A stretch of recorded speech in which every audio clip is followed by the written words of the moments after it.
والربانيون والأحبار بما استحفظوا من کتاب اللہ. ربانیون رب والے، اللہ والے.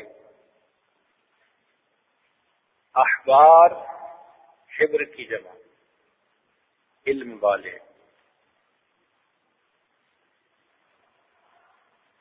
یعنی علماء کرام اور مشائخ عظام، ان کا فرض منصبی کیا ہے؟ بما استحفظوا من کتاب اللہ. انہوں نے اللہ رب العزت کی کتاب کی حفاظت کرنی ہے. انہوں نے قرآن مجید کی ہر آیت پر ڈیرے ڈالنے ہیں. الفاظ کی بھی حفاظت کرنی ہے، معانی کی بھی حفاظت کرنی ہے. جس طرح حفاظ کرام الفاظ قرآن کے محافظ ہیں اور علماء کرام معانی قرآن کے محافظ ہیں، بالکل اسی طرح محدثین کرام الفاظ حدیث کے محافظ ہیں اور فقہاء کرام معانی حدیث کے محافظ ہیں. حدیث کہتے ہیں بات کو اور فقہ کہتے ہیں بات کی سمجھ کو. فما لهؤلاء القوم لا يكادون يفقهون حديثا. اس قوم کو کیا ہو گیا؟ بات ہی نہیں سمجھتے. تو حدیث کہتے ہیں بات کو اور فقہ کہتے ہیں بات کی سمجھ کو. تو محدثین کرام الفاظ حدیث کے محافظ اور فقہاء کرام معانی حدیث کے محافظ. اور یہ چیز انسان کو تعلیم و تعلم سے حاصل ہوتی ہے. یہ بچے جو آج شاگرد بن کر بیٹھے استاد کے سامنے پڑھ رہے ہیں، یہ کل مسند ارشاد کے اوپر بیٹھے دوسروں کو پڑھا رہے ہیں.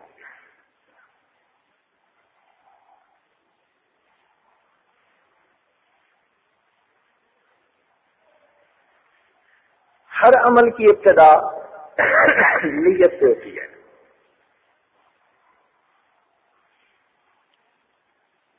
تو آج کی اس محفل میں یہ طلباء اپنے کام کی ابتدا تصحیح نیت کے ساتھ کریں. انسان جس راستے پہ چلتا ہے اس کے ذرات بھی نظر آتے ہیں اور جس راستے پہ نہیں چلتا اس کے پہاڑ بھی نظر نہیں آتے. تو نیت کو صحیح کرنا یہ عمل کی بنیاد ہے. نبی علیہ السلام نے ارشاد فرمایا انما الاعمال بالنیات. اعمال کا دار و مدار نیت کے اوپر ہے. بلکہ فرمایا نیت المؤمن خیر من عملہ. مومن کی نیت اس کے عمل سے زیادہ بہتر ہے.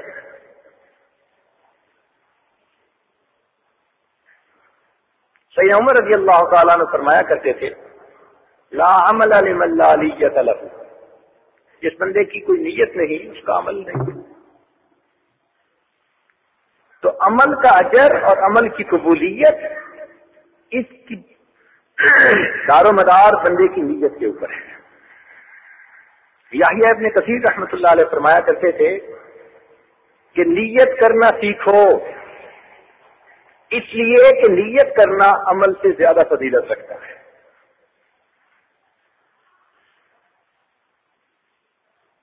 داؤد طائی رحمۃ اللہ علیہ کبار اولیاء میں سے گزرے ہیں. امام اعظم و حنیفہ رحمۃ اللہ علیہ کے شاگردوں میں سے تھے جو انہوں نے مجلس تدوین فقہ بنائی تھی. اس کے جو 40 نمایاں حضرات تھے جس میں امام ابو یوسف رحمۃ اللہ علیہ جیسے کثیر الحدیث عالم تھے.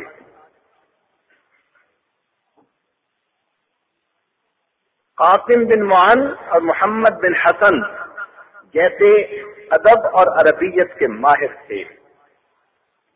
امام ظفر رحمت اللہ علیہ جیسے قیاس اور استحسان کے بادشاہ تھے، اسی محفل میں، اسی مجلس میں داؤد طائی رحمت اللہ علیہ جیسے لوگ تقویٰ کے پہاڑ بھی تھے۔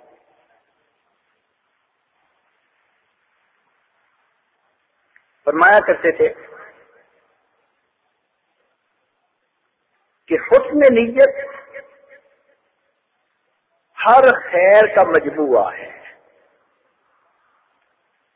حسن نیت ہر خیر کا مجموعہ ہے۔ سفیان ثوری رحمت اللہ علیہ جو خود صاحب مذہب فقیہ گزرے ہیں، امام اعظم رحمت اللہ علیہ سے عمر میں کچھ بڑے تھے، مگر علم میں امام ابو حنیفہ رحمت اللہ علیہ سے بھی استفادہ کرتے تھے۔ ان کی کتب منگا کر اپنے پاس رکھتے اور پڑھا کرتے تھے۔ چنانچہ ایک مرتبہ ایک عالم آئے تو انہوں نے ان کے سرہانے کے نیچے کتاب دیکھی، پوچھا حضرت میں اسے دیکھ سکتا ہوں؟ جب دیکھا تو کتاب الرہن نکلی، امام ابو حنیفہ رحمۃ اللہ علیہ کی۔ حضرت آپ بھی یہ کتابیں دیکھتے ہیں؟ فرمانے لگے کہ میرا جی چاہتا ہے کہ ابو حنیفہ کی سب کتابیں میرے پاس ہوں اور میں ان سے فائدہ اٹھاؤں۔ فرمایا کرتے تھے کہ میں اپنی نیت کی نگرانی سب سے زیادہ کرتا ہوں، اس لیے کہ یہ ہر وقت عدلتی بدلتی رہتی ہے۔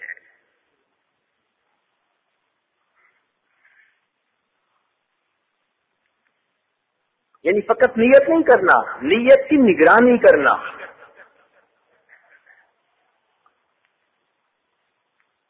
امام احمد بن حنبل رحمۃ اللہ علیہ کے پاس ایک بزرگ آتے تھے، ابو ہاشم صوفی ان کو کہا جاتا تھا۔ تو آپ فرمایا کرتے تھے اگر ابو ہاشم صوفی نہ ہوتے تو میں ریا کی دقیق باتوں سے کبھی واقف نہ ہو سکتا۔ تو یہ اللہ والوں کی صحبت میں بیٹھ کر پتہ چلتا ہے کہ ریا کیا ہوتی ہے، تصحیح نیت کیا ہوتی ہے۔ بنیاد یہ ہے۔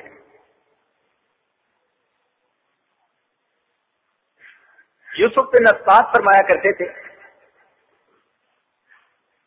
نیت کا ٹھیک رکھنا بڑے بڑے عمل کرنے سے بھی زیادہ مشکل کام ہے۔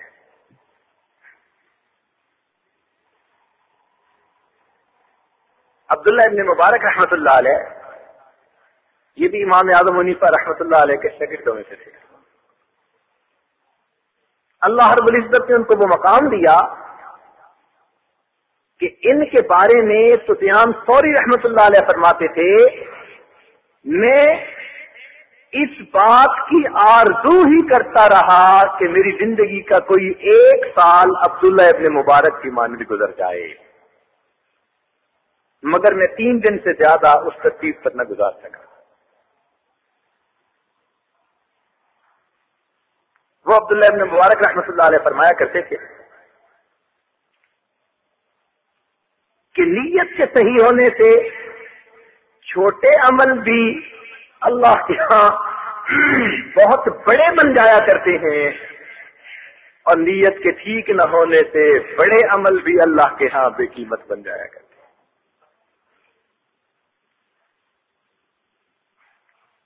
تو نیت کیا ہو طلباء کی؟ ہم عالم بن کر خطیب بنیں گے، فقیہ بنیں گے، واعظ بنیں گے، امام بنیں گے؟ نہیں، نیت یہ ہونی چاہیے میں اپنے اللہ کو راضی کرنا چاہتا ہوں، میں اپنے اللہ کو راضی کرنا چاہتا ہوں۔ میں کیسے کروں؟ یہ علم مجھے کتابوں سے ملے گا، میں وہ پڑھنے کے لیے اساتذہ کی خدمت میں حاضر ہوں۔ یہ دل میں نیت۔ جب آپ اس نیت کے ساتھ پڑھیں گے اللہ تعالیٰ پھر عمل کی توفیق بھی عطا فرما دیں گے۔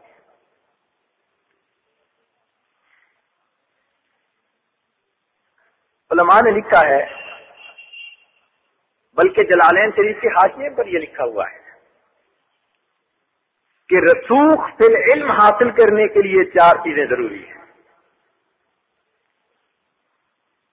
راسخین فی العلم میں شامل ہونے کے لیے 4 باتیں لازمی ہیں۔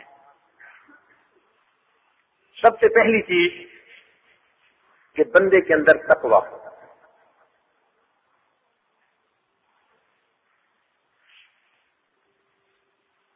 التقویٰ فیما بینہ و بین اللہ، تقویٰ وہ ہے جو بندے اور اللہ کے درمیان، تقویٰ کچھ کرنے کا کام نام نہیں ہے، کچھ کام نہ کرنے کا نام تقویٰ ہے۔ آسان تعریف یہ ہر اس عمل کو ترک کر دینا جس کے کرنے سے تعلق باللہ میں فرق آ جائے، ہر اس عمل کا ترک کر دینا جس کے کرنے سے تعلق باللہ میں فرق آ جائے، اس کو تقویٰ کہتے ہیں۔ اور تعلق باللہ میں فرق آ رہا ہے یا نہیں یہ دل بتاتا ہے۔ اللہ رب العزت نے یہ سینے میں جو دل بنایا یہ انسان کو صحیح صورتحال بتاتا ہے۔ اس لیے کہا گیا کہ اگر تم اپنی حقیقت معلوم کرنا چاہو اپنے دل سے گواہی لو۔ دل وہ گواہ ہے جو کبھی رشوت قبول نہیں کرتا، ہمیشہ سچی گواہی دیتا ہے۔ جب بھی اپنی اوقات معلوم کرنا چاہے ہم ذرا دل کی طرف جھانک کر دیکھ لیں، ہمیشہ سچی گواہی آئے۔ دنیا میں ضمیر کی عدالت سے بڑی عدالت کوئی نہیں ہے۔ اس لیے ہمارے مشائخ فرماتے ہیں کہ کبھی کبھی اپنے آپ کو ضمیر کی عدالت کے کچہرے میں کھڑا کر کے پوچھا کریں کہ میں کتنے پانی میں ہوں، اندر سے صحیح گواہی ملے گی، دودھ کا دودھ پانی کا پانی۔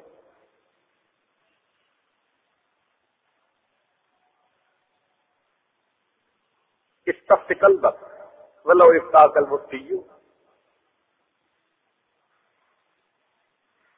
تو دل بتاتا ہے بندے کو حقیقت۔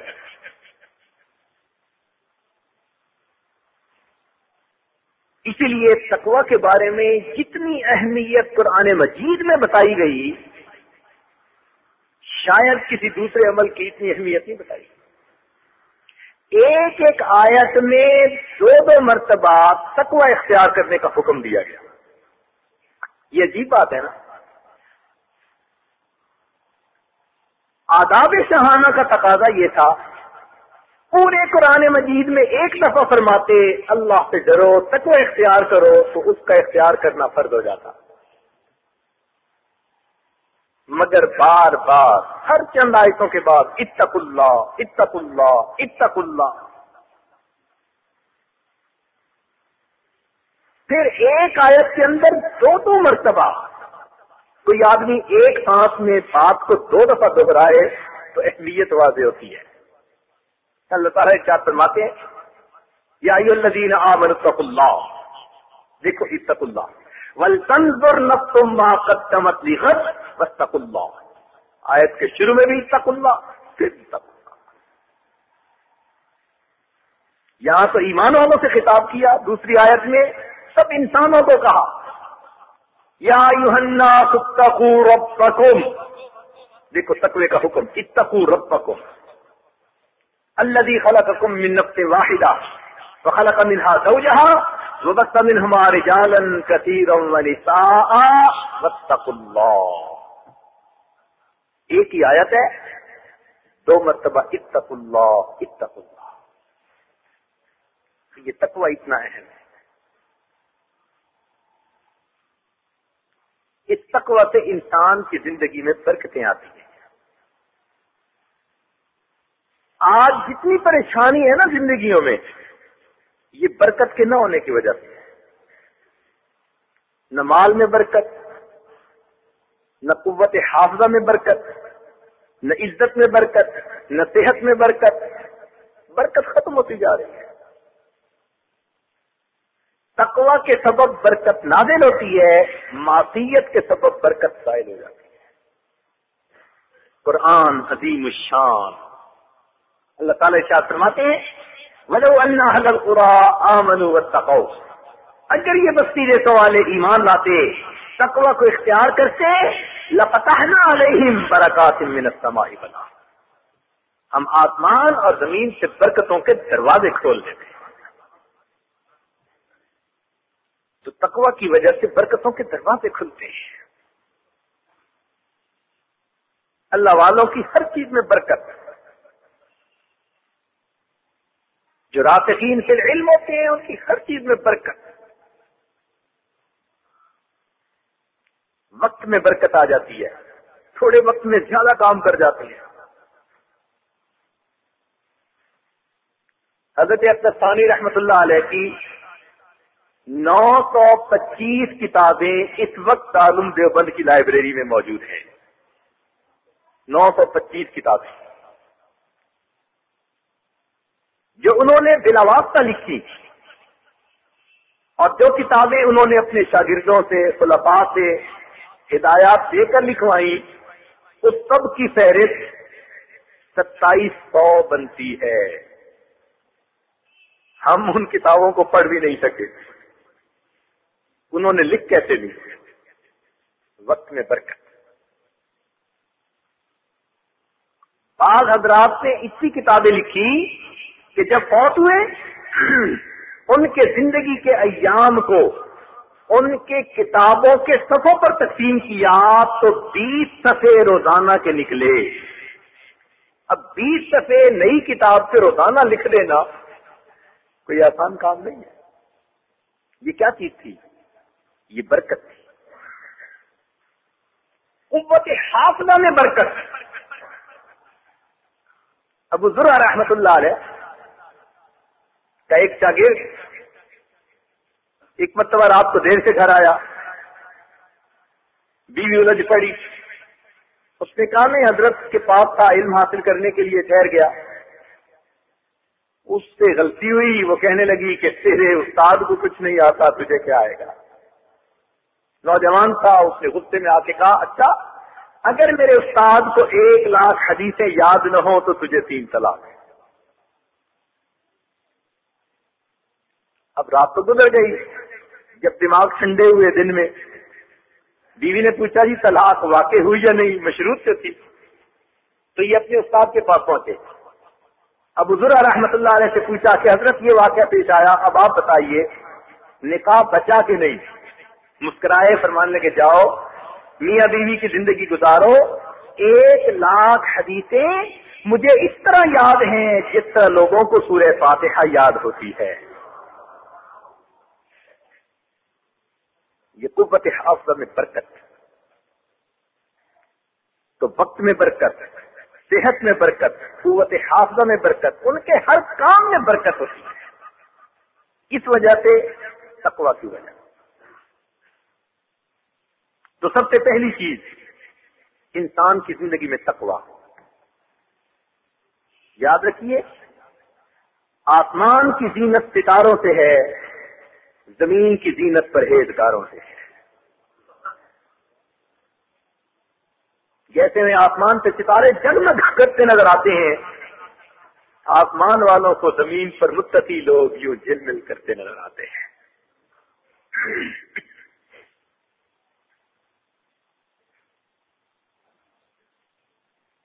اور یہ تقویٰ فقط کھانے پینے کی حد تک محدود نہیں، یہ پوری زندگی پہ اوپر حاوی ہوتا ہے۔ معاملات میں بھی تقویٰ، جو سب سے مشکل کام۔ امام اعظم رحمۃ اللہ علیہ کی زندگی کو پڑھ کے دیکھیے، تقویٰ کو سمجھنا ہو تو ان کی زندگی بہترین مثال ہے۔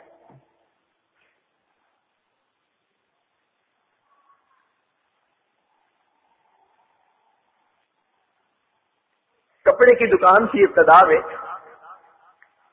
ایک دن ظہر کے وقت دکان بند کر کے آ رہے ہیں، کسی نے پوچھا نعمان کہاں جا رہے ہیں؟ کہ دکان بند کر کے جا رہا ہوں۔ یہ وقت تو نہیں ہے، آپ تو اثر کے بعد بند کیا کرتے ہیں۔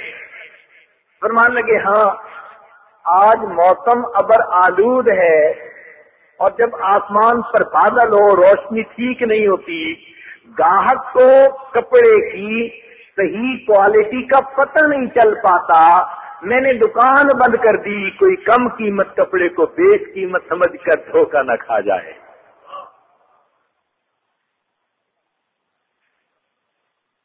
اس امت کو تجارت یا سیدنا صدیق اکبر نے سکھائی یا پھر امام اعظم ابو حنیفہ نے سکھائی ہے۔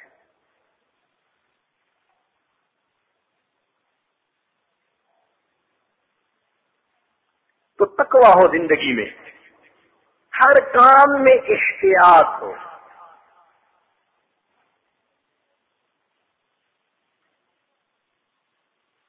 مثال کے طور پر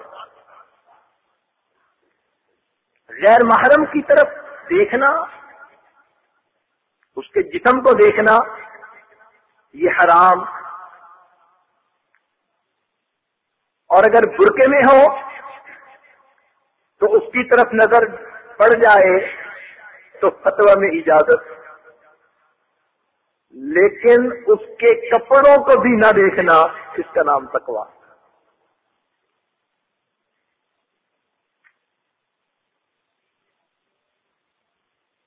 یعنی غیر عورت کا چہرہ تو کیا دیکھنا، اس کے کپڑوں کو بھی نہ دیکھنا، نیلی ہے پیلی ہے جو ہے میرا مطلب نہیں ہے، اس کو تقویٰ کہتے ہیں۔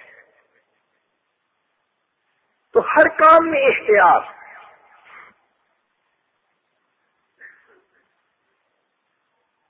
اسی لیے متقی لوگ اللہ کے ولی بنتے ہیں۔ اللہ تعالیٰ فرماتے ہیں ان اولیاءہ الا المتقون، اس کے ولی وہی ہوتے ہیں جو متقی ہوتے ہیں۔ انما یتقبل اللہ من المتقین، بے شک اللہ تعالیٰ متقیوں ہی کے عملوں کو قبول فرماتے ہیں۔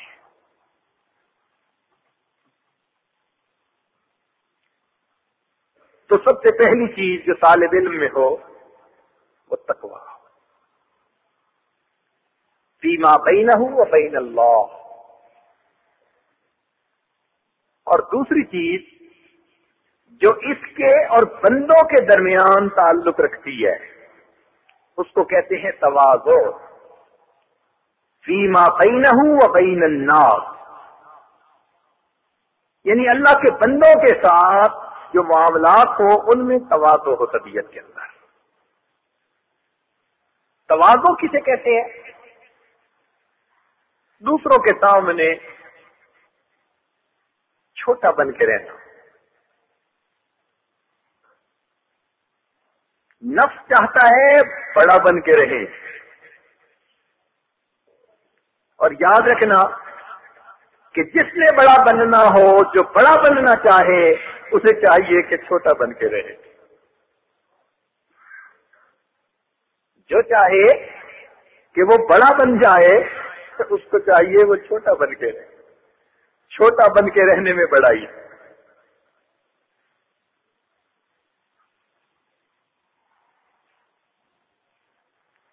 زمین کی طرح جس نے آج دیو ان کے تاریکی، خدا کی رحمتوں نے اس کو ڈھانپا آسماں ہو گئے۔ اللہ کی رحمتیں اس کو ڈھانپ لیتی ہیں۔ یہ تواضع بڑی نعمت ہے۔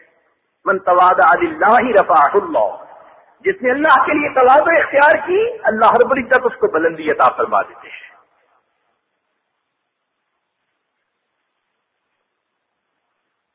چنانچہ نبی علیہ السلام جب کھانے کے لیے بیٹھتے تو آپ کوٹ نہیں لگاتے تھے، آپ فرماتے تھے میں تو اس طرح بیٹھ کے کھانا کھاتا ہوں جس طرح کوئی غلام اپنے آقا کے سامنے بیٹھ کر کھانا کھایا کرتا ہے۔ یہ سبق اوپر سے ملا۔ حضرت عمر رضی اللہ عنہ دعا مانگتے تھے، اللہم اجعلنی فی عینی صغیرا وفی اعین الناس کبیرا، اللہ مجھے اپنی نگاہوں میں چھوٹا کر دے، لوگوں کی نگاہوں میں بڑا کر دے۔ اس لیے کہ دعوت اللہ کا کام کر ہی نہیں سکتا جب تک لوگوں کی نظر میں اس کا مقام نہیں ہوگا۔ تو میں اپنی نظر میں چھوٹا ہو جاؤں، لوگوں کی نظر میں بڑا ہو جاؤں۔ اور آج حالت یہ ہے کہ ہم لوگوں کی نظر میں چھوٹے ہوتے ہیں، اپنے آپ میں ہم بہت بڑے ہوتے ہیں۔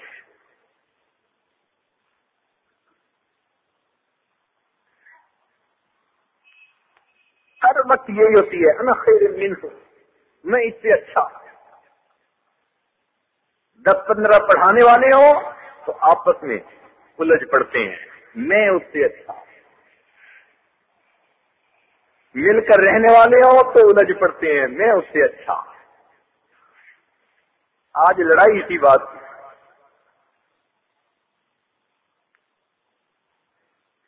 ہمارے مشائخ نے ایک عجیب بات کہی، وہ فرماتے ہیں کہ طلباء کو اس طرح رہنا چاہیے کہ ہر طالب علم دوسرے دوستوں کو سمجھے کہ یہ اصحاب کہف کی مانند ہیں اور میں اصحاب کہف کے کتے کی مانند ہوں.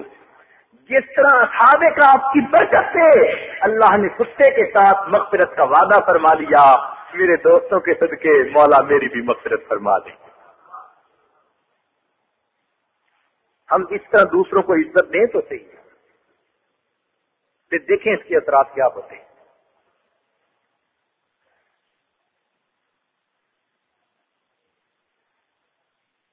ہمارے حضرات سے تو ہمیں چھپنا سکھایا، آج تو چھپنے کو پسند کرتے ہیں.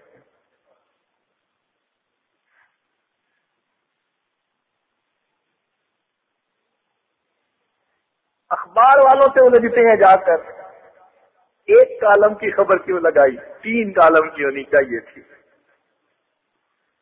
عزتیں ملیں گی اس طرح.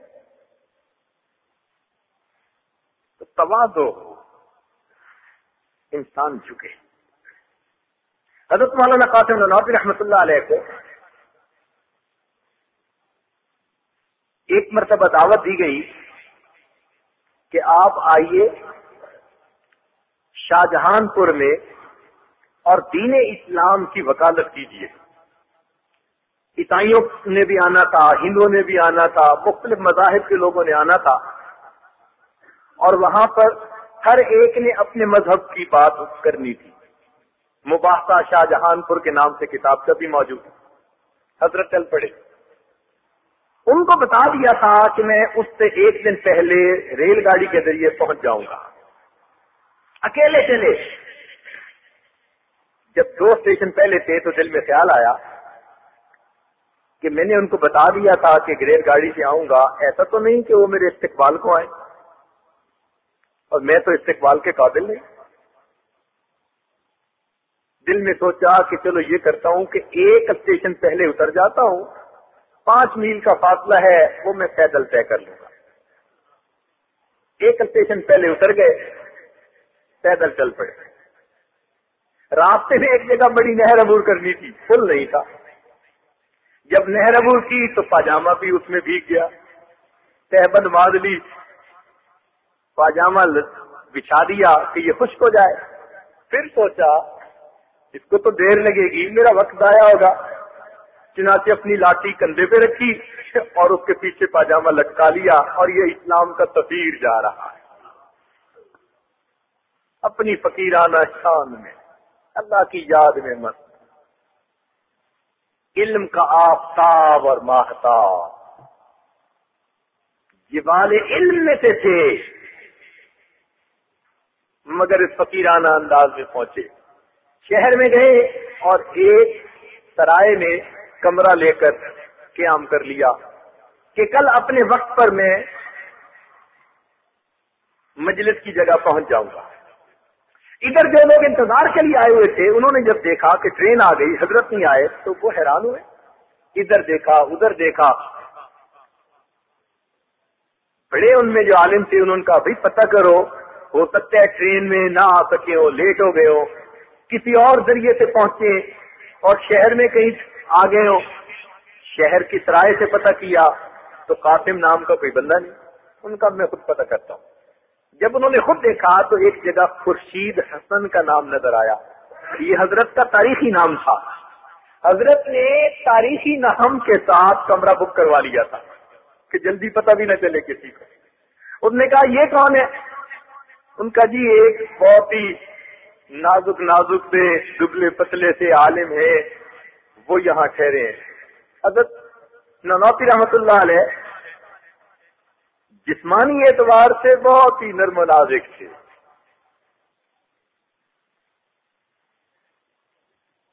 ہم لوگ تو شرع کی مانند ہوتے ہیں نا، وہ متن کی مانند تھے.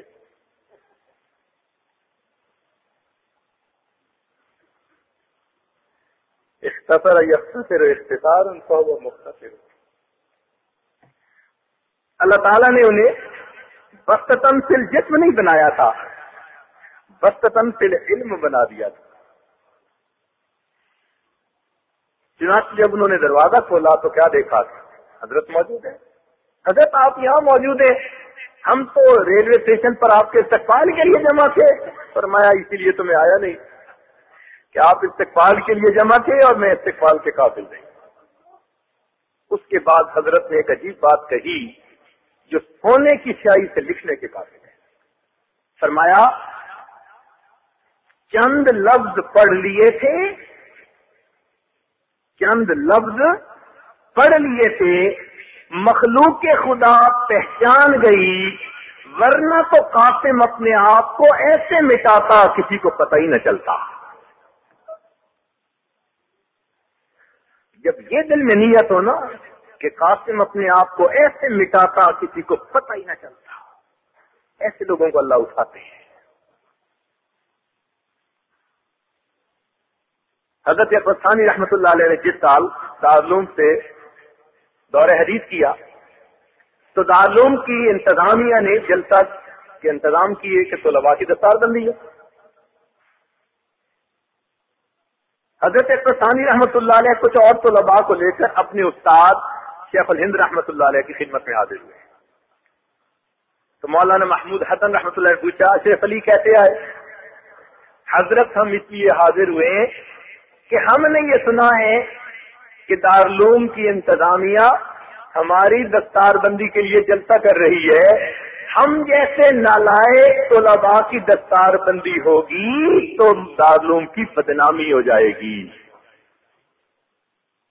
ہم جیسے نالائق طلباء کی دستار بندی ہوگی تو دارالعلوم کی بدنامی ہو جائے گی. آپ انہیں منع فرما دیں. شیخ الہند رحمۃ اللہ علیہ جلال میں آئے، فرمان لگے اشرف علی تم اپنے اساتذہ کے سامنے ہوتے ہو، تمہیں اپنا آپ نظر نہیں آتا، جب ہم نہیں ہوں گے پھر تم ہی تم ہوگے. اور واقعی پھر وہ وقت آیا کہ جب تم ہی تم کا سما تھا. تو یوں انہوں نے مٹایا اور اللہ رب العزت نے ان کو اٹھایا.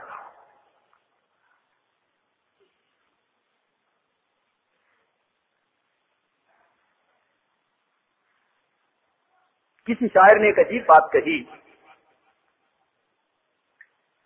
تواضع کا طریقہ سیکھ لو لوگو سراہی سے. تواضع کا طریقہ سیکھ لو لوگو سراہی سے کہ جاری فیض بھی ہے اور جھکی جاتی ہے گردن بھی. تواضع کا طریقہ سیکھ لو لوگو سراہی سے کہ جاری فیض بھی ہے اور جھکی جاتی ہے گردن. یہ ہے تواضع. اور کسی دوسرے شاعر نے اسی مضمون کو عجیب انداز سے باندھا، جو اہل وصف ہوتے ہیں ہمیشہ جھک کے رہتے ہیں. جو اہل وصف ہوتے ہیں ہمیشہ جھک کے رہتے ہیں. سراہی سر نگوں ہو کر کھڑا کرتی ہے پیمانہ. جب تک سراہی کا سر نہ جھکے پیمانہ نہیں بھر سکتے. تو ہمارے اندر بھی تواضع ہوگی تو اللہ رب العزت تم سے علم کا فیض جاری فرمائیں گے. تو پہلی چیز جو بندے اور اللہ کے درمیان اسے تقویٰ کہتے ہیں. دوسری چیز تواضع فیما بینہ و بین الناس. اور تیسری چیز کا نام زہد فیما بینہ و بین الدنیا. جو بندے اور دنیا کے درمیان ہے اس کو زہد کہتے ہیں. زہد کا کیا مطلب ہوتا ہے؟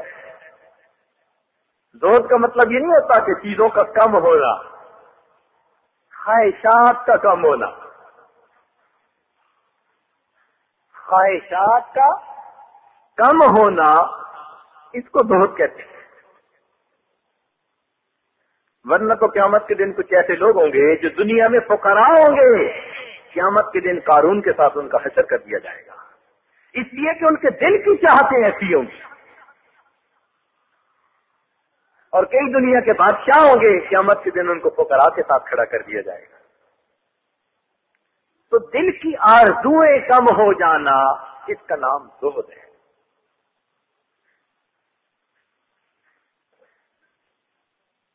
اور طلباء کو یہ لفظ خوب اچھی طرح سمجھنا چاہیے اور اس کی حقیقت کو دل میں بٹھانا چاہیے. دیکھیے اللہ رب العزت نے ہمیں ایک بڑے کام کے لیے چنا. ہم آخرت کے طلبگار.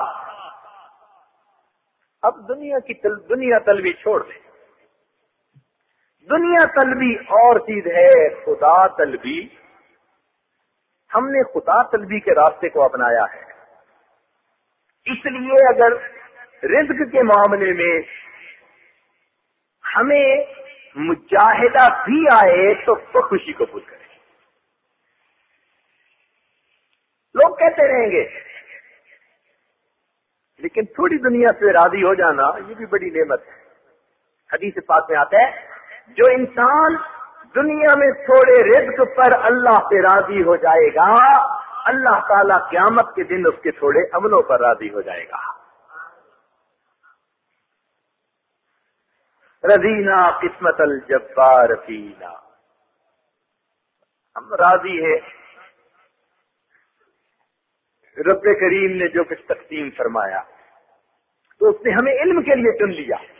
یہ اللہ رب العزت کی کتنی رحمت ہے. ہمارا اللہ تعالیٰ پر احسان نہیں ہے، یہ اللہ رب العزت کا ہم پر احسان ہے. منت منے کہ خدمت سلطان ہمی کنی، منت ازو شناس کے در خدمت گزاشت. اے مخاطب، تو بادشاہ پر احسان نہ جتلا کہ تو بادشاہ کی خدمت کرتا ہے.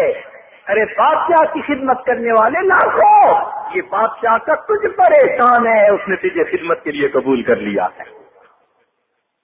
اللہ رب العزت کا ہم پر احسان ہے، اس نے ہمیں دین کی علم کے لیے محنت کے لیے قبول فرما لیا ہے. الحمدللہ.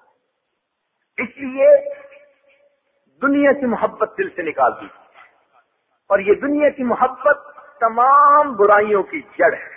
حب الدنیا رأس کل خطیئہ.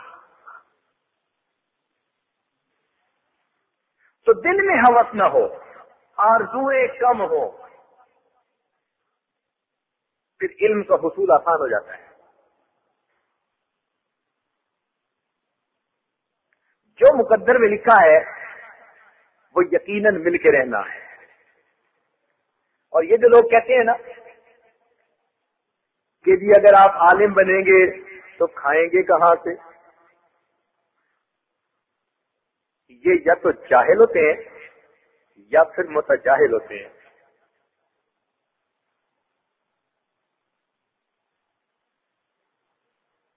بھئی عالم بن کر نہیں کھائیں گے تو پھر کب کھائیں گے؟ آپ ایک مثال بیان فرما دیجئے.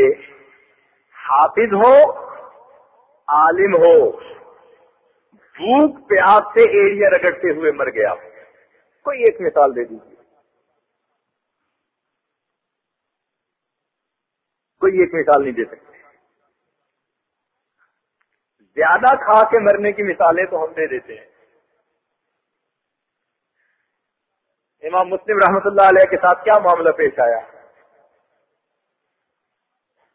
کم کھا کے مرنے کی مثال آپ نہیں دے سکتے. ہاں، یہ عاجز آپ کو مثال دے سکتا ہے. اسی جگہ بیٹھے ہوئے PhD doctor, MBBS doctor, MA MSc کیے ہوئے کتنے بندے، ان کا انجام ایسا ہوا، حالات ایسے بنے کہ بھوک پیاس سے ایڑیاں رگڑتے ہوئے مر گئے. تو بتائیے رزق کس لائن سے زیادہ ملا؟ اس علم کی لائن سے زیادہ ملا. فرق اتنا ہوتا ہے کہ آپ کو دفتر سے ملتا نظر آتا ہے اور اللہ کی طرف سے ملتا ہوا نظر نہیں آتا. یہ علماء وہاں سے کھاتے ہیں جہاں سے انبیاء کرام کھایا کرتے ہیں. یہ وارث سے ہوئے انبیاء کرام، ان کا رزق بھی اسی سے۔ ایک روٹین ہوتی ہے نا تنخواہ ملنے کی، کئی جگہوں پہ ہاتھ سے دیتے ہیں، کئی جگہوں بینک میں بھیج دیتے ہیں، ترتیب مختلف ہوتی ہے۔ تو اللہ تعالیٰ نے جو رزق کی ترتیب انبیاء کرام کی بنائی، وہی ترتیب علماء کرام کی بنائی۔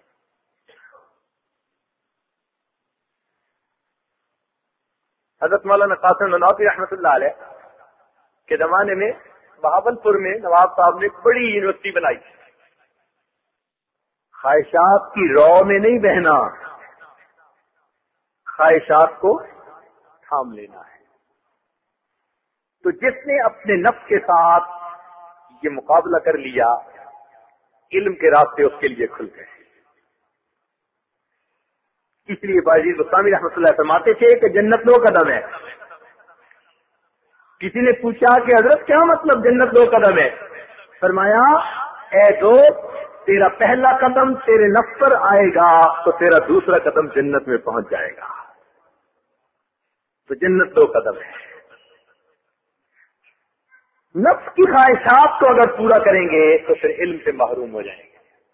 یاد رکھنا، نفس پرستی، شہوت پرستی، سرپرستی، زن پرستی، یہ سب کی سب بت پرستی کی اقسام ہیں، خدا پرستی کوئی اور چیز ہے۔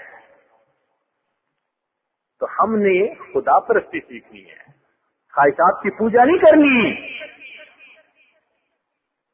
ہم نے اپنے رب کی مرضی پر عمل کرنا ہے، اور یہ سب سے مشکل کام ہے۔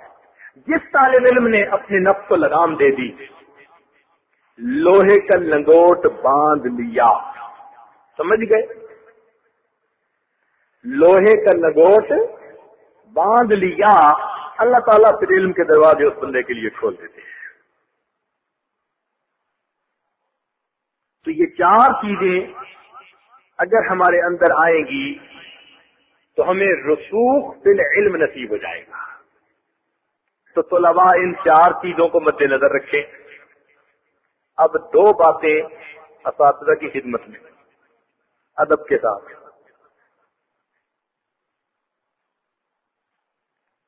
اچھے معلم کے اندر 2 چیزیں ہونی ضروری ہے۔ پہلی چیز اخلاص،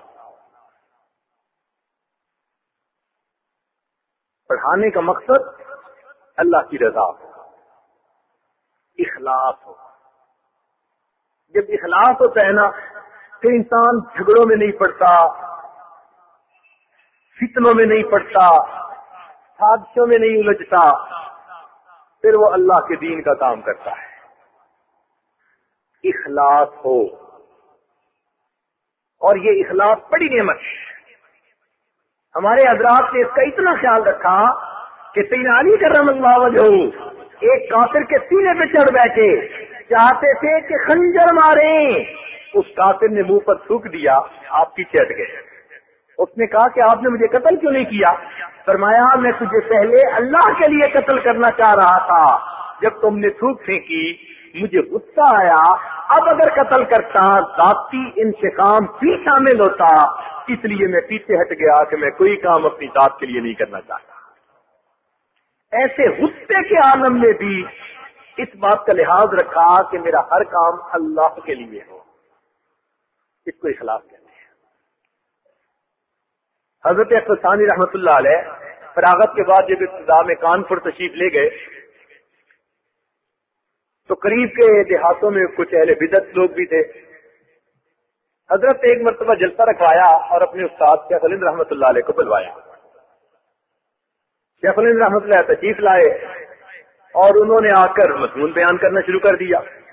اللہ تعالیٰ کی شان کے جو وہ چاہتے تھے مضمون بیان ہو وہی شروع ہو گیا۔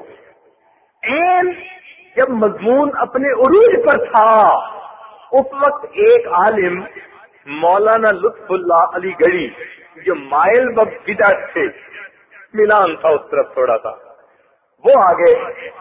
اب ان کو دیکھ کر تو لوگوں نے یہ سوچا کہ اب وقت ہے مضمون بیان ہونے کا۔ جیسے ہی وہ آ کر بیٹھے شیخ علی رحمۃ اللہ نے فرمایا وما علینا الا البلاغ اور بیٹھ گئے۔ اب اس طرح تقریر یکدم بند کر دینا عجیب سی لگی۔ خیر بعد میں کھانے کے دسترخوان پر مولانا فخر الحسن رحمۃ اللہ علیہ نے پوچھا، چونکہ بڑے تھے، استاد تھے، دارالعلوم کے بڑے تھے، انہوں نے پوچھا شیخ الحمد تھے کہ بھائی وہ تو وقت تھا بیان کرنے کا۔ مولانا لطف اللہ آئے تھے تو آپ نے تو یکدم ہی تقریر بند کر دی۔ آپ نے فرمایا ہاں مجھے بھی یہی خیال آ گیا تھا، اب وقت آیا ہے بیان کرنے کا۔ میرے دل نے کہا اب یہ اس کے لیے ہوگا، اللہ کی رضا کے لیے نہیں ہوگا۔ بیان کے دوران بھی اس کا خیال کہ میری ہر بات اللہ کی رضا کے لیے ہو۔ اگر یہ اخلاص آ جائے تو پھر دینی اداروں کے سب جھگڑے ختم ہو جائیں۔ اخلاص بڑی نعمت ہے اللہ کی رضا کی، یہ اتنی اہم چیز ہے کہ علم کی کمی عمل پوری کر جاتا ہے، عمل کی کمی اخلاص پوری کر جاتا ہے، مگر اخلاص کی کمی کبھی پوری نہیں ہوا کرتی، کبھی پوری۔ اس لیے فرمایا الا للہ الدین الخالص مخلصین لہ الدین۔ باجید بستامی رحمۃ اللہ علیہ نے ایک مرتبہ سورہ طٰہٰ پڑھی، رات کو خواب میں کیا دیکھا کہ نامہ اعمال میں سورہ طٰہٰ سونے کے سیاہی سے لکھی ہوئی ہے، لفظوں سے لکھی ہوئی ہے۔ بڑے خوش ہوئے کہ اللہ رب العزت نے میری سورت کا پڑھنا قبول فرما لیا۔ اب خوشی خوشی خواب میں اپنے نامہ اعمال کو دیکھنے لگے، ایک صفحہ جو الٹا تو اس پر کچھ جگہ خالی نظر آئی، تو بڑے حیران کہ بھئی یہ خالی جگہ کیا؟ تو خواب ہی میں دل میں خیال آیا کہ ہو جب میں یہ الفاظ پڑھ رہا تھا میرے قریب سے ایک آدمی گزرا تھا اور میرے دل میں بات آئی تھی کہ یہ میری قرات سن کے خوش ہوگا، میں کتنا اچھا پڑھ رہا ہوں۔ دل میں خیال آنے پر پروردگار نے ان آیتوں کے ثواب سے محروم فرما دیا۔ یہ اخلاص اتنا اہم ہے۔ تو سب سے پہلی چیز اخلاص ہو، خلوص ہو، کام کرنا، اور دوسری چیز اختصاص۔ ایک چیز اخلاص، اور فقط اخلاص سے بھی کام نہیں چلتا تعلیم و تعلم کا۔ مخلص بڑا ہو پلے کچھ نہ ہو، آتا جاتا کچھ نہ ہو تو اس کا خلوص کیا کام آئے گا، طلباء کو کیا فائدہ ملے گا؟ اختصاص، تخصص حاصل ہو ہر اس کتاب میں جس کو یہ پڑھانا چاہتے ہیں، اگر نہیں تو اپنے مطالعے سے حاصل کریں۔ ایک مضمون ملا ہے، اب کما حق محنت کیجئے تاکہ آپ کو اس میں تخصص حاصل ہو جائے پڑھانے۔ ہمارے اکابرین علماء دیوبند میں یہ دو نعمتیں تھیں، اخلاص بھی تھا، اختصاص بھی تھا۔ جو مضمون ان کے پاس ہوتا تھا سبحان اللہ اس مضمون میں وہ بادشاہ ہوتے تھے۔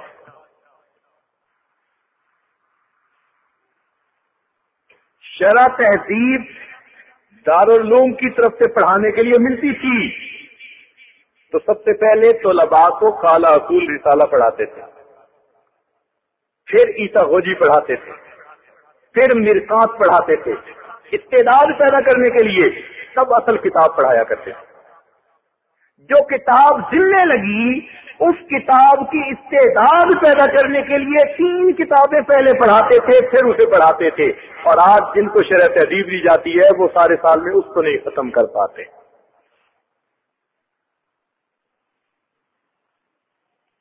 استعداد سننے کی ہوتی تھی،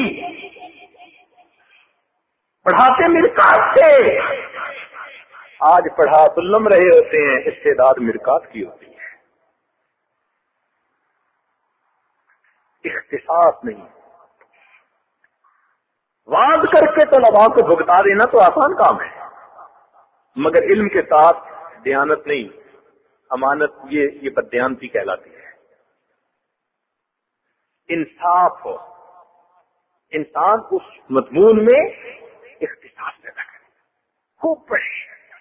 ہمارے اکابرین کا یہ حال تھا، حضرت شیخ الہند رحمۃ اللہ علیہ نے ایک مرتبہ اپنی لائبریری کی کتابوں کو نکلوا کر دھوپ میں رکھا، سردیوں میں بارش کے موسم میں بھیگ جاتی ہیں چیزیں کہ دیمک نہ لگ جائے، تو جب رکھا تو طالب علم نے کہا کہ حضرت ایک کتاب کے 5-6 صفحے دیمک نے کھا لیے، فرمایا بھائی دوسرا کاغذ جوڑ دو۔ اس نے دوسرا کاغذ لگا دیا. حضرت اب کیا کروں؟ پر میں بھائی جو عبارت حذف ہو چکی وہ لکھ دو.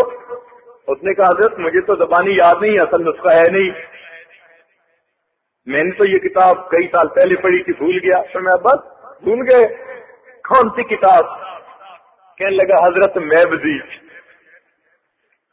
تو میں کہاں سے عبارت منقطع ہوئی؟ اس نے کہا فلاں سے. وہیں بیٹھے بیٹھے آپ نے زبانی 6 صفحے کی عبارت اس بچے کو کتاب پر لکھوا دی. ان کو یہ اختصاص حاصل تھا. مولانا یحییٰ رحمۃ اللہ علیہ نے سلم کو 200 مرتبہ تسبیح کے ساتھ پڑھا.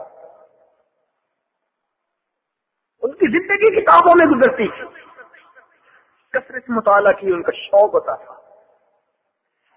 اختصاص تخصص ہو. پھر دیکھیے کام کیسے بنتا ہے.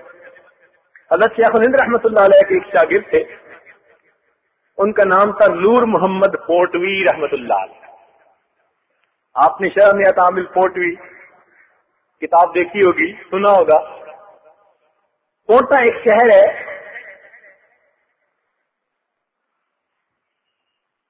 جو ملتان سے قریب کوئی 70-75 کلومیٹر دور، اس سے مین سڑک سے 30 کلومیٹر اندر، 30 کلومیٹر اندر. طلباء 30 کلومیٹر پیدل سفر کر کے سر پہ سامان اٹھا کے ان کے پاس پڑھنے کے لیے جاتے. 300 طلباء گاؤں میں ان کے پاس پڑھا کرتے تھے. یہ عجیب تھا. 30 کلومیٹر پیدل، وہاں ٹانگا بھی نہیں جاتا تھا. سر پہ سامان رکھ کے طلباء 300 کلومیٹر. یہ ایک بات عرض کروں کہ طلباء پڑھیں یا نہ پڑھیں، یہ جاتے وہی ہیں جہاں پڑھائی اچھی ہو. یہ پکی بات ہے. علامہ شریف کشمیری رحمۃ اللہ علیہ وہ خیر المدارس سے قاسم العلوم آ گئے. تو ایک طالب علم جو تھا وہ بھی قاسم العلوم پہنچ گیا. تو ایک استاد نے دیکھا، اس نے کہا آپ یہاں کیسے؟ کہنے لگا وہ شیخ الحدیث صاحب آ گئے. شیخ الحدیث صاحب آ گئے. اس نے کہا شیخ الحدیث صاحب پڑھائیں گے بخاری شریف اور تو ابھی مرکات کے درجے میں ہے، تو تجھے کیا فائدہ ہوگا؟ کہنے لگا حضرت جہاں بڑے استاد محنت کرنے والے ہو، چھوٹوں کو خود بخود محنت کرنی پڑتی ہے. تو یہ بھی عجیب بات کہ طلباء ہمیشہ وہاں جاتے ہیں جہاں پڑھائی اچھی ہو. تو 30 کلومیٹر سفر کر کے اندر جاتے اور طلباء ان سے پڑھتے.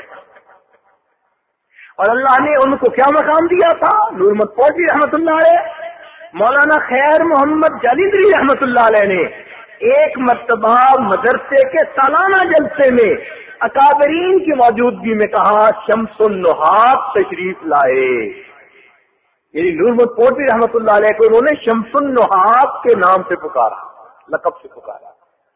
اب ایسے محتاط بندے کا کسی کو شمس النحات کہنا کوئی معنی رکھتا ہے. یہ ان کا اللہ نے علم دیا تھا. اور اللہ اکبر، عجیب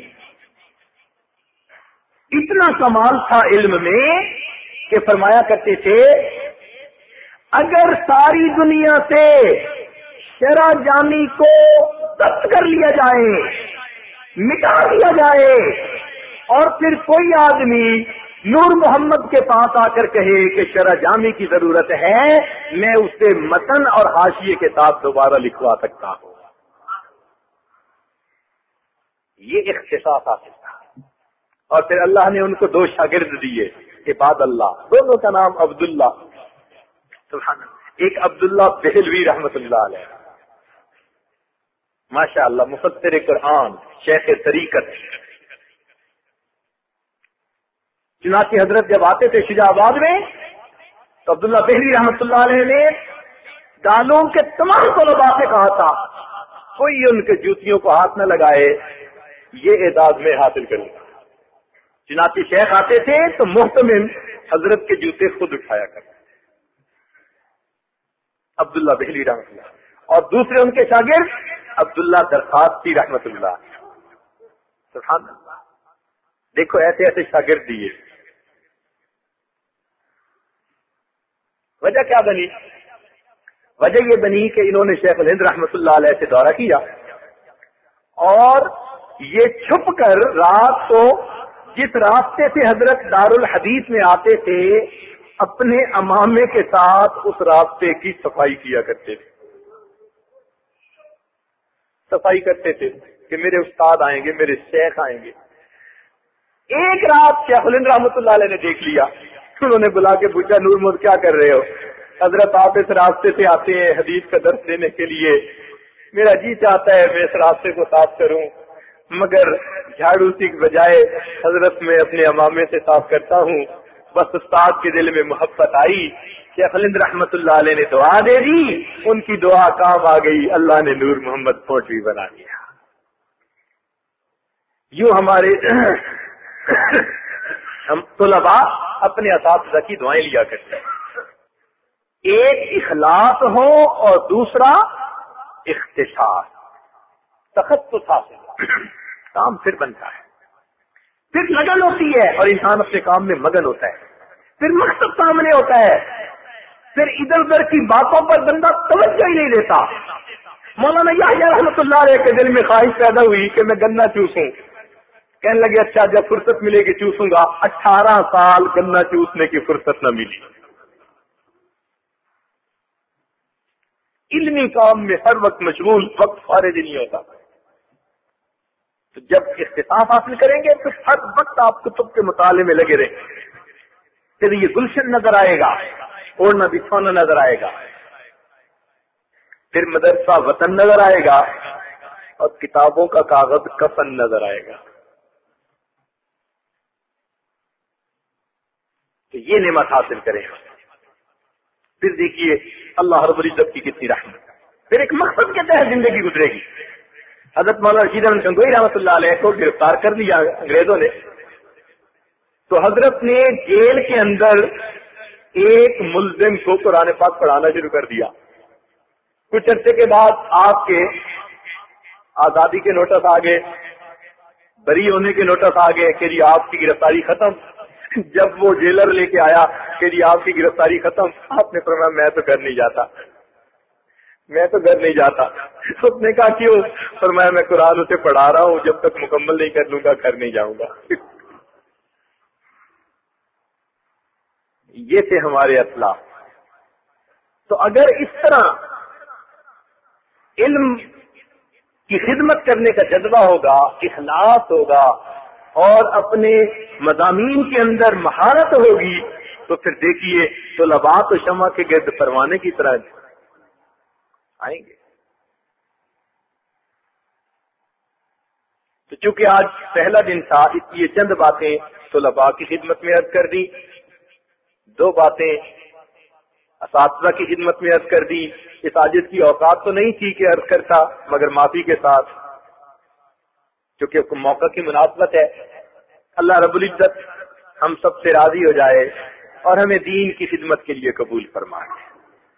آج کے دور میں جب ہر طرف بے راہ روی بڑھ رہی ہے، قریانی اور فحاشی کا دورہ ہے، کیا مشرق اور کیا مغرب، ہر طرف حیا زندگیوں سے نکلتی جا رہی ہے. ایسے دور میں دین کی محنت کرنا اور دین کے لیے کام کرنا اللہ کے ہاں بڑی قبولیت کا باعث ہے، بڑی قبولیت کا باعث. بس دل میں یہ رکھیے کہ حضرت ابراہیم علیہ السلام کو جب آگ میں ڈالا گیا تھا نا، تو ایک چڑیا اپنی چونچ میں پانی لے کے جاتی 1-2 قطرے اور آگ پر گرایا کرتی تھی. تو کسی پرندے نے اسے کہا کہ تیرے اس پانی سے آگ تو یہ نہیں بجھنے والی. تو وہ چڑیا کہنے لگی کہ یہ تو میں بھی سمجھتی ہوں کہ میرے چونچ کے اس پانی سے یہ آگ نہیں بجھے گی، مگر میں نے ابراہیم خلیل اللہ کی دوستی تو نبھانی ہے نا. تو بھائی ہماری محنت سے یہ گناہوں کی آگ تو پتہ نہیں پوری کی پوری بجھ پائے گی یا نہیں، لیکن ہم نے آقا کی غلامی کو تو نبھانا ہے. ہم تو کام کریں نا جو ہمارے بس میں ہے، بس ہم وہ کر دیں اور باقی کے لیے اللہ سے اس کی رحمت مانگے، پروردگار پھر اپنی رحمتیں عطا فرما دیا کرتا ہے۔ بس ہم کوشش میں لگے رہیں، جو ہم کر سکتے ہیں وہ ہم کریں، اس کو مقصد بنا کر پھر دیکھیے اللہ رب العزت کی رحمت کیسے اترتی ہے۔ اللہ تعالی ہمیں گناہوں سے بچ کر، معصیت سے بچ کر زندگی گزارنے کی توفیق نصیب فرمائے۔ آج کے دن میں اپنے دلوں میں یہ عہد کر لیجئے کہ ہم گناہوں سے بچیں گے۔ یہ گناہوں کی آگ جو ہم اپنے جسموں پہ روز جلاتے ہیں نا، یہ ہم نہیں جلائیں گے۔ یہ جو معصیت ہے یہ اللہ رب العزت سے دوری ہے۔ یوں سمجھیں کہ 100 رسیوں سے شیطان نے باندھا ہوا ہے، اب ہم نے اس میں سے جتنے گناہ چھوڑ دیے اتنی رسیاں توڑ دی، اور جو گناہ نہیں چھوٹے اتنی رسیوں میں ہم جکڑے ہوئے ہیں۔ اور ہمارا عام تجربہ ہے کہ مدارس کے رہنے والے طلباء، ان کی زندگی میں بہت بڑے بڑے گناہ الحمدللہ نہیں ہوتے، معاملات کے گناہ، فلاں گناہ نہیں ہوتے۔ کوئی 95% گناہ چھوڑ چکا ہوتا ہے، کوئی 96%، بس 1-2% پہ آ کے کام اٹکا ہوا ہوتا ہے۔ طلباء کا کام 1-2% پہ آ کے اٹکا ہوا ہوتا ہے، کسی کی نگاہ قابو میں نہیں، کسی کا دل قابو میں نہیں، زبان قابو میں نہیں، 2-4 گناہ ہوتے ہیں، بس ان میں الجھے ہوئے ہوتے ہیں، باقی زندگی شریعت و سنت کے مطابق گزارتے ہیں، اور ان گناہوں پہ بھی دل میں ان کے شرمندگی ہوتی ہے، احساس ندامت ہوتا ہے۔ اس لیے اب ان کو بھی چھوڑ کر ادخلوا فی السلم کافہ کا مصداق بن جائے۔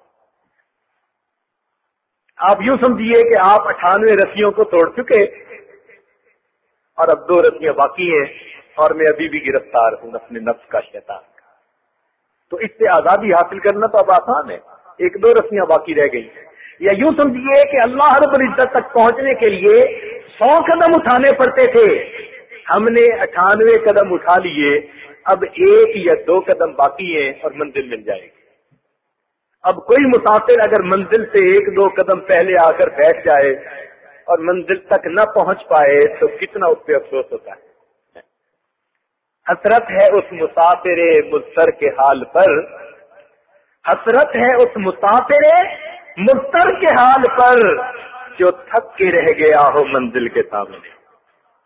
تو منزل بھی سامنے ہے اور 1-2 گناہوں کی وجہ سے ہم بھی پیچھے رکے کھڑے ہیں۔ اب ان گناہوں کو بھی چھوڑ دیجئے اللہ کی رضا کے لیے، پھر دیکھیے اللہ تعالیٰ کیسے مدد فرماتے ہیں۔ اور ہمارے لیے گناہوں کا چھوڑنا اگر مشکل ہے تو اللہ سے دعا تو مانگے نا، رو رو کر مانگے کہ اللہ ہمیں گناہوں سے بچا لیجئے، گناہوں کی ذلت سے ہمیں نکال لیجئے، گناہوں کی دلدل سے نکال لیجئے۔ جب ہم دعا مانگیں گے اللہ تعالیٰ رحمت فرمائیں گے۔ حضرت اکبر ثانی رحمۃ اللہ علیہ نے فرمایا کہ قیامت کے دن ایک بندے کو کھڑا کیا جائے گا، اللہ تعالیٰ فرمائیں گے میرے بندے تو نیک کیوں نہ بنا؟ وہ کہے گا اللہ میں دعائیں تو مانگتا تھا کہ تو مجھے نیک بنا دے۔ جب نام اعمال میں دعا موجود ہوگی اللہ اسی کو ذریعہ بنا کے مغفرت فرما دیں گے، فرمائیں گے ہاں ہم سے دعائیں تو مانگتا تھا اللہ نیک بنا دے۔ تو ہم دعائیں تو مانگے نا کہ اللہ ہمیں نیک بنا دے۔ رب کریم نیک بننا ہمارے لیے آسان فرما دے۔ وآخر دعوانا ان الحمد للہ رب العالمین۔